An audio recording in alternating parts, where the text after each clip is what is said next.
السلام عليكم ورحمة الله وبركاته. اللهم صل على سيدنا محمد وعلى آله وصحبه.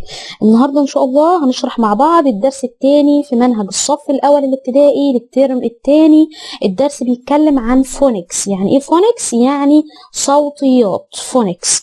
نبدأ بأول كلمة عندنا هنا. كل الكلمات دي فيها حرف الدبليو، يبقى صوت الدبليو بنقول عليه إيه؟ و. أول كلمة عندنا هنا لما الاقي ال A قبلها حرف ال W بخلي فيه زي صوت ال O هنا، يعني ال A أخلي صوتها زي ال O فأقول وو. دي هناخدها قاعدة. هل هطبقها على كل الكلمات؟ لا، هنطبقها على 90% من الكلمات. لما الاقي A قبلها W بخلي فيه صوت وو فأقول watch. CH صوتها watch. watch.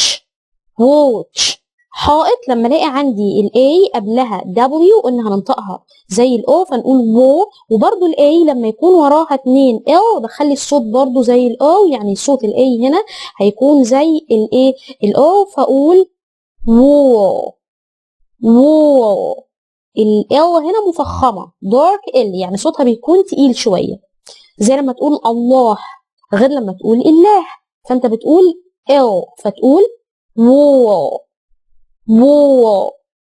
وو. صوت الدبليو زي ما اتفقنا مع بعض و. وعندي صوت الاي فاقول وه. wind يعني رياح. شباك بقى خلي بالك في كلمة شباك عشان معظمنا الجزء اللي في الاخر ده بنطقه غلط. صوت الاو دبليو هنا هيكون صوت او، يعني عايز اسمع منك صوت الاو الطويل في الجزء اللي في الاخر ده فتقول window. خدت بالك في الاخر كده صوت او طويل فتقول window. مياه عندي برضو هنا A قبلها W فنقول وو. معظمنا بيقولها water. النطق الصح بقى ان احنا نخلي التي زي دي خفيفة فنقول water. نيجي بقى هنا خد قاعدة عندك كده، لما تلاقي حرف الكيو لازم تحط وراه حرف اليو. حرف الكيو دايما بنكتبه بحرف اليو فنقول هنا ايه؟ كوين. انت عارف ان صوت الكيو ايه؟ كوا. وصوت الاي يديني صوت اللونج اي فنقول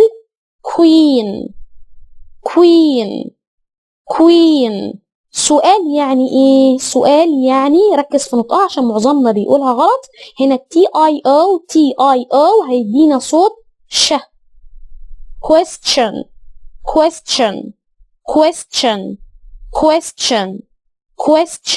تي اي او يديني صوت ش.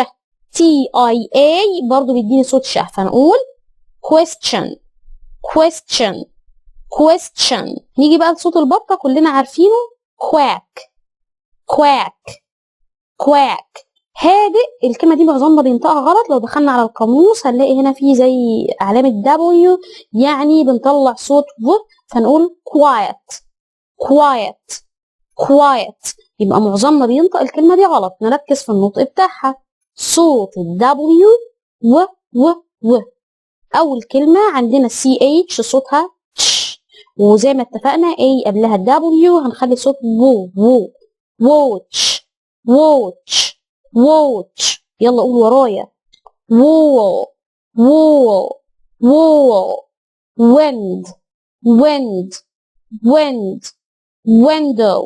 window. water.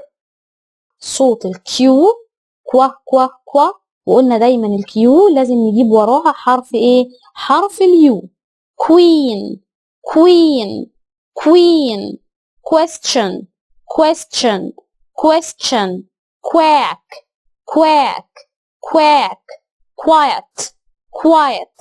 quiet.